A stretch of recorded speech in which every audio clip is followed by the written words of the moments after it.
Donc, je dois d'abord commencer par remercier les organes de presse que vous représentez, qui ont bien voulu nous accompagner pendant toute cette journée. Nous avons entamé cette matinée avec la visite, en tout cas, de mon seigneur, Adrien Sarr,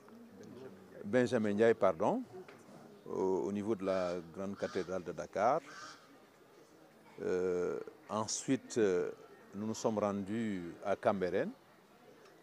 pour rendre visite à la communauté laïenne. Et enfin, nous nous retrouvons aujourd'hui ensemble, ici à la Médina, pour rencontrer en tout cas la famille omarienne.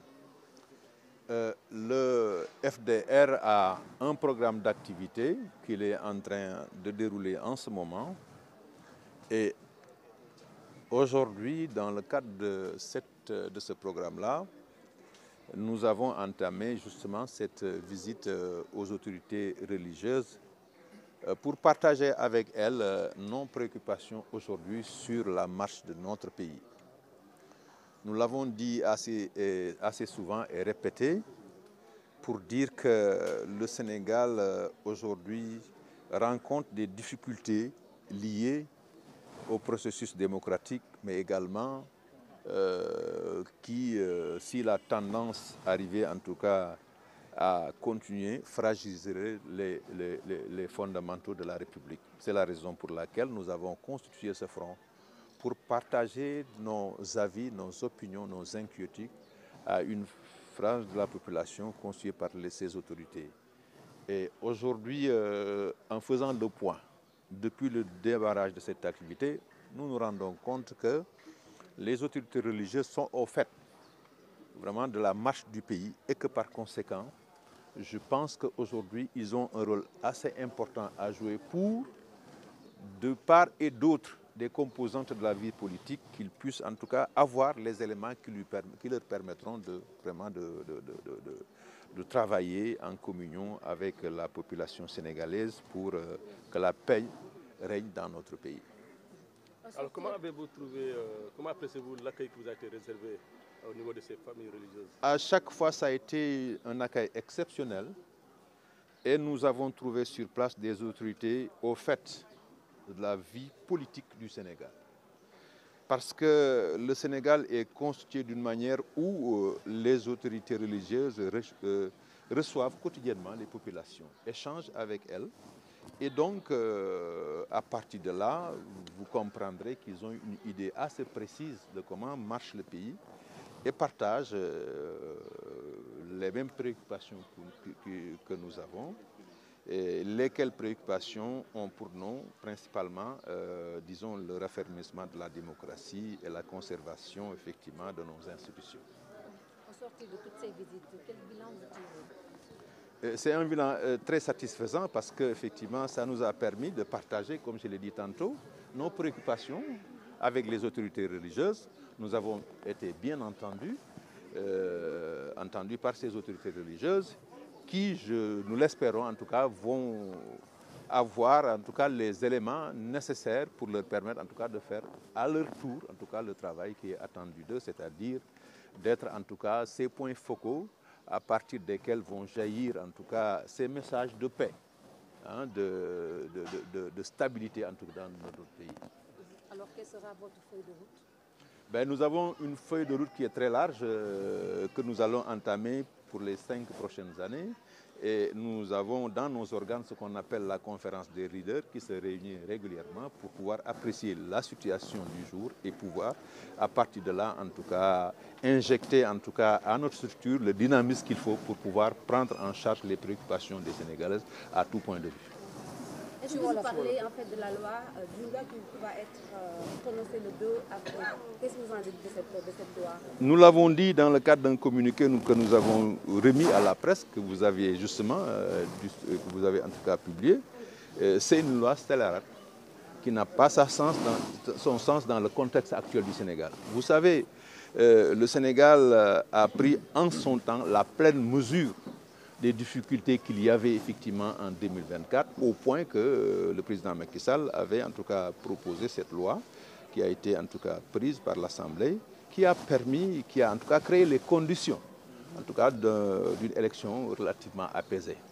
Je pense que la remettre aujourd'hui en cause et la présenter, ou bien vouloir en tout cas interpréter cette loi d'une manière qui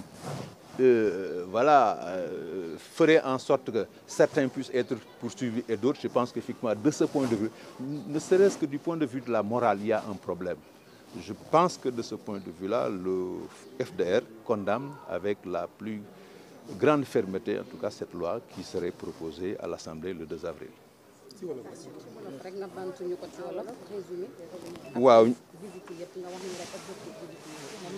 waaw damay commencer pour sant leen yéen ñi nga xam ne yéen ay journalistes ànd ak ñun ci fan yi yëpp parce que ni ngeen ko seetloo gannaaw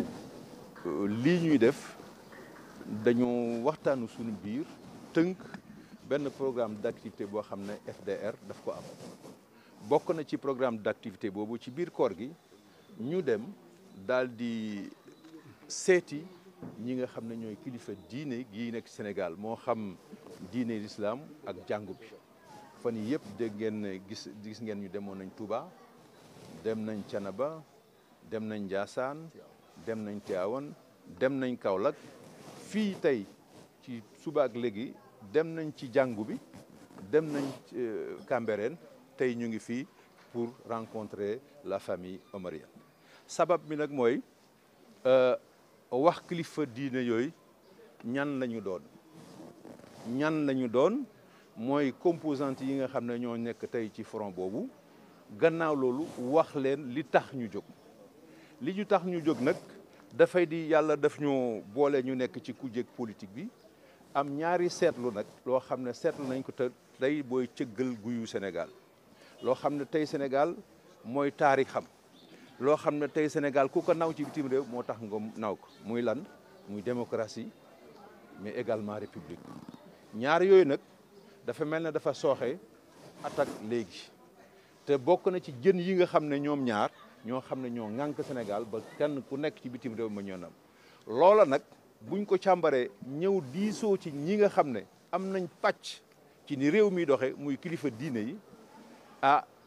sunu wareef lan doon dox dañ doon yëglu pour que ñoom ci seen bopp ñu xam ne parce que wax na leen ko lépp nag dañ ko bëgg a def ci kaw jàmm ndax Sénégal gi pour mu nekk jàmm rek moo tax bu jàmm dëddoo li ñuy tuddee Sénégal ñaanuñ ko yàlla mën naa dëddu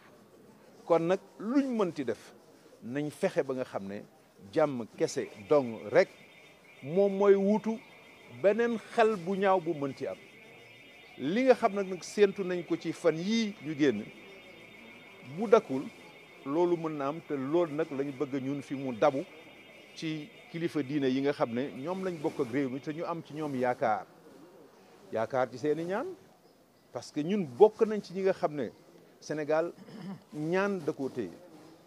kon nag fu ñu mënti toog fu ñu mënti nekk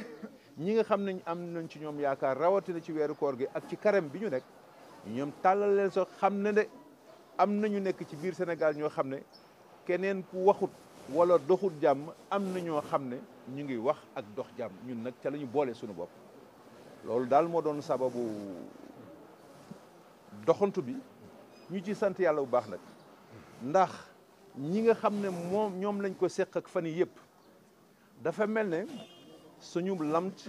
jiitu na ci ñoom ndax ay kilifa la ñoo xam ne askan wi day dem ci ñoom di waxtaan ak ñoom bekkoor du waxuma sax bekkoor mais jafe-jafe yi nga xam ne am na ci jamono ji ñu toll ci wàllum dund ci wàllu dem ak dikk ci ñeneen ñi ak yeneen àgg na seeni nopp daanaka booy na seeni nopp kon bu mu demee wax leen ko dafa mel ne partage bi dafa di loo xam ne lu yomb la woon ci diggante ñoom ak liñ ciy wut rek nag mooy ñun ñëpp rek ñoom kilifa diine yi comme niñ koy defee te sax léeg-léeg ñun duñ ko yëg ñu matale li nga xam ne jumtukaay yi nga xam ne dafay laaj ñu am ko pour mën a matale seen liggéey loolu daal moo doon sabab bi di ñaan yàlla ñi nga xam ne ñoom lañ ko seq ak vraiment ñu seetaat taxawaay xam ne ñun ñëpp ñoo bokk ndey ñoo bokk baay bu jàmm amee rek ñi nga xam ne yàlla teg na tey seen loxo nguur gi seen loxo danañ mën a liggéey seenum liggéey ñi nga xam ne également dañuy choisir dem ci opposition également ñu mën ko def ba Sénégal fii ak app bi nga xam ne moom la ñu jëm fii ak 5 ans yàlla may ñu buñ ca demaatee jongante amaat ñi war a ñëwaat yàlla tudd ko ñoo ñu ñëwaat ñu demaat ci leen parce que loolu kese rek moo ñu jig te loolu la ñuy ñaan. ci loi bi nga xam ne moom la ñu war a tëral fële. waaw loi bi ñun def nañ ci benn déclaration fan yëpp xam nga loi bi li ko taxoon jóg en 2024 Sénégal dafa nekkoon ci ay lënt président Macky Sall xalaat ne loi bi mu jëloon en 2024 la muy indi mooy ak dal googu bu laloo ba pare ndax mooy nekk laytaay gi nga xam ne moo waroon a tegu ba pare élection yi mën a am ci jàmm def naa ne de ce point de vue là loi bi la taxoon mu jóg indi na ko bu ñu demee nag ba ci kanam ñu ne loi boobu dañ koy jàngataat dañ koy tëggaat ci anam boo xam ne dafa mel ne dafay am boddi konti ci biir loi bi ñii la yëkkati pour caw leen ñëlee mu denc leen dafay indi ay jaaxa-jaxa maanaam loolu bu amee jàmm ji nga xam ne moo tax ñuy dox dafay dëddu te mbooleem loo xam ne mooy indi jàmm ñun ci loolu la ñu bëgg a tënku kon nag ñi nga xam ne ñoo ko gànk ñu ngi leen ni ñaan ñu delloo si seen xel xam ne Sénégal moo ñu mag ñun ñëpp moo ñu jiitu te danañ dem bàyyi ko fi kon nag bu yàlla dogalee ca la muy def parce que kilifa diine yi rappelé nañu ko bu ñu fi ñëw fii yàlla moo ñu fi indi te duñu tàggu bu ñu fi jóge aussi moo ñu fi jël te duñu tàggu kon nag li muy séentu ci ñun mu ñu def jëf ju baax ci diggante bi ba bés bu ñu fi jógee kenn ku nekk ci nga xam ne ñoo ñu wuutu ne ah diwkat bi mu fi nekkee moo fi def lii ak lii ak lii ak lii ci lu baax loolu rek mooy woy wi nga xam ne tey kenn ku nekk ci ñun